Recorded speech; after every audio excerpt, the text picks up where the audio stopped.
De volta para falar sobre política e quem mais entende desses bastidores que nesse tempo ferve a todo instante é Paulo Roberto. E aí, Paulo, boa tarde. Tudo tranquilo? Tudo sob controle. Eu estou cada vez mais preocupado, viu, com o que está acontecendo e com o que pode acontecer. Porque a gente está vivendo um momento tão delicado e a gente percebe que não vai ser o fim da eleição também que vai mudar. Não vai ser. Pelo vai contrário. Resolver, não, né? Pelo contrário.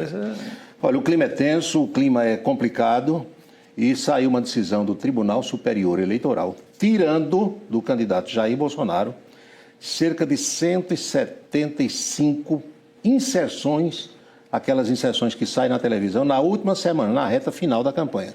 A pedido da coligação de Lula, o tribunal entendeu que deve dar direito de resposta ao candidato Lula e essas inserções todas de Bolsonaro na reta final serão utilizadas pelo candidato do Partido dos Trabalhadores. Enquanto isso, a coligação de Bolsonaro, a campanha dele, ganhou 14 posições. A de Lula ganhou quase 200, Bolsonaro ganhou 14. Ou seja, semana que vem, naquelas inserções da televisão, praticamente na reta final, nós só vamos ver mensagens do candidato do Partido dos Trabalhadores. Isso causou uma revolta no candidato, causou uma revolta na assessoria jurídica e, a essa altura, nem adianta apelar para o Papa Francisco, porque Francisco disse que o Brasil de hoje é muita cachaça e pouca oração. No tempo de João Paulo II, ele até que fazia algumas orações, atendia. Hoje, não tem mais isso, não. E o clima tenso mesmo, viu? Muito tenso. Para complicar ainda mais, teve uma outra decisão do Tribunal Superior Eleitoral, que é comandado pelo ministro Alexandre de Moraes, censurando a TV Jovem Pan, proibindo a Jovem Pan de utilizar certas expressões. Minha gente, a Constituição de 88, em seu artigo 220, eu canso de ler isso e de ouvir nos programas de rádio. Se você escuta, por exemplo, a Rádio Caturité, antes de cada programa, cujo horário é locado, o pessoal diz assim: não há censura prévia, o que é proibido pelo artigo 220 da nossa Constituição. A Constituição proíbe censura prévia, mas o tribunal diz que a Jovem Pan não pode utilizar certas expressões sob pena de R$25 mil por dia de multa para quem usar a expressão e para a própria empresa. E ontem tinha uma espécie de censor do TSE dentro do estúdio da Jovem Pan. É complicado, porque assim, ele pode punir com base naquilo que já foi ao ar, né? Sim, aí você dá direito de resposta, pune, mas proibir previamente, censura prévia. Por essa e por outras, foi que agora de manhã, aliás, desde ontem que ele dá entrevistas, o ex-ministro, eu não gosto de dizer ex-ministro, porque é ministro aposentado, Marco Aurélio Mello, que foi presidente do TSE em 3 ocasiões, ele disse que o ministro Alexandre de Moraes, seu colega, está extrapolando todos os limites. E disse mais, que a Justiça Eleitoral, o Tribunal Regional Eleitoral de cada estado ou o TSE, deve publicar suas resoluções com base no Código Eleitoral, com base na lei eleitoral, que hoje é aquela lei de 94, acho que é a lei 6790, alguma coisa assim, de 94, de 97. E o ministro disse que não está escrito em lugar nenhum que o tribunal pode editar leis, editar normas, porque o tribunal não é o Congresso Nacional. Sabe o que aconteceu por conta disso? O TSE também proibiu que alguns órgãos de imprensa publicassem as declarações do ministro Marco Aurélio Mello. Veja que ponto chegou. Ele estava tiririca da vida agora há pouco, dando uma entrevista na rede CNN, se reportando a esse assunto. Complicou geral, a situação é muito difícil, os candidatos estão correndo atrás de voto, Bolsonaro usa suas estratégias, Lula usa também suas estratégias, a proporção que as pesquisas vão saindo, e ontem saiu uma com empate técnico, aí é que os ânimos se acirram ainda mais. Exatamente, a tendência é, chega a última semana aí, a semana da eleição, um Deus nos acuda, viu? Teve essa decisão também do candidato Lula de não ir a 2 debates, o debate do SBT e o debate da TV Record. O do SBT com outros veículos seria amanhã à noite, ele não vai. O SBT já disse que vai fazer uma entrevista com o candidato Jair Bolsonaro, porque as regras, conforme dissemos ontem aqui com a Chieta, permitem. E a mesma coisa a Record já disse, que domingo, 9h30 da noite, já que Lula não vai fazer uma entrevista com o Bolsonaro apenas. Ou seja, Bolsonaro vai ter espaços aí, à vontade. E aí já tinha cobranças hoje de manhã do pessoal ligado a Bolsonaro, cobranças feitas a Fernando Haddad, que agora é candidato ao governo de São Paulo e que foi candidato contra Bolsonaro lá em 2018. E o questionamento que o pessoal fazia era: Haddad, você dizia em 2018 que Bolsonaro não estava indo aos debates, que era um fujão, um arregão, alguma coisa assim, e agora? O que é que diz porque Lula não quer ir? Você vê que a briga, tudo é motivo para briga. E se ressuscita tudo também. Vamos então para o plano local.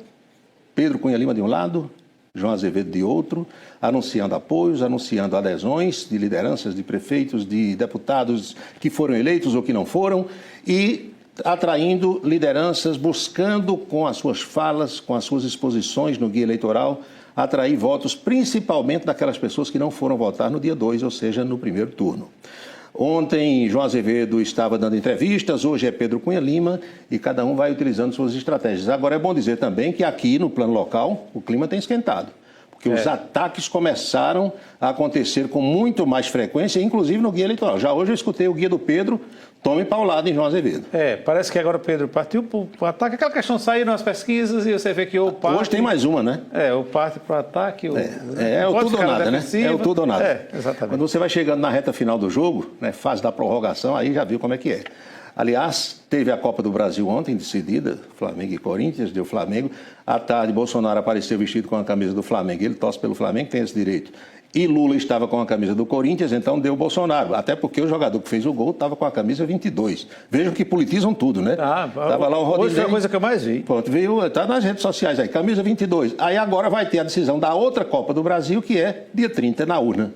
Você vai escolher o 13 ou vai escolher o 22. Aqui na Paraíba você tem o 40 ou o 45.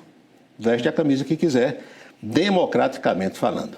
O bom é que seja democrático, que se respeite o outro. E na calma, na paz e na tranquilidade. Isso. Para a gente concluir esse panorama aqui do Estado, ontem o deputado que não foi reeleito, Moacir Rodrigues, que declarou que apoia João Azevedo e tem uma série de razões, de motivos, ele disse que o prefeito de Campina Grande, Bruno Cunha Lima, trabalhou contra a sua candidatura agora no dia 2.